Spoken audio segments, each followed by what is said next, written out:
Alors, figurez-vous qu'au refuge de l'Arche, il y a aussi un centre de sauvegarde de la faune sauvage. Le but, c'est de récolter en fait les animaux de la faune locale pour leur donner aussi une seconde chance. Alors, Sarah, c'est quoi les premiers réflexes à avoir quand on trouve un animal sur le bord de la route, par exemple? Alors déjà, la première chose, c'est d'être sûr que l'animal est bien en perdition et qu'il doit être apporté dans un centre de sauvegarde.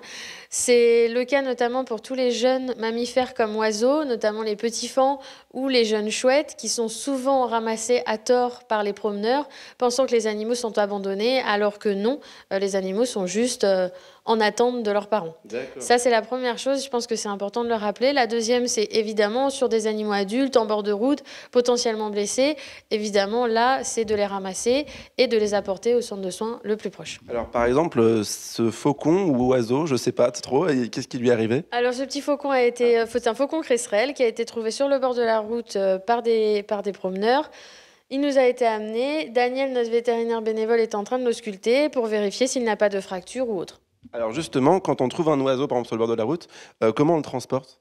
Alors bien, la première chose, c'est d'abord pour le ramasser, de se mettre en sécurité, utiliser des gants de jardin ou une serviette éponge.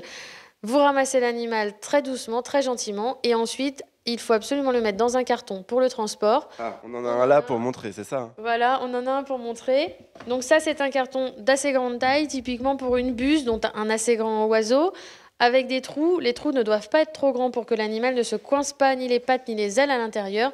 Et pour un faucon comme celui-là, un petit carton de la moitié de cette taille suffit largement. Bon, et alors, pour finir, très rapidement, comment on fait pour savoir où est le centre de soins le plus proche? Alors, deux moyens, soit l'ALPO de votre département, soit aller sur le site internet de l'Union française des centres de sauvegarde, l'UFCS, qui vous indiquera une carte de France avec les centres de sauvegarde. Bon, bah parfait. Bah, je vous laisse continuer le soin. En Merci. attendant, il faut savoir que le refuge de l'Arche est ouvert tous les week-ends, même en hiver, et toute l'année à partir des vacances de février. Moi, j'ai continué la visite. Je vous conseille vraiment de venir, parce qu'ici, c'est top. Allez, à très bientôt!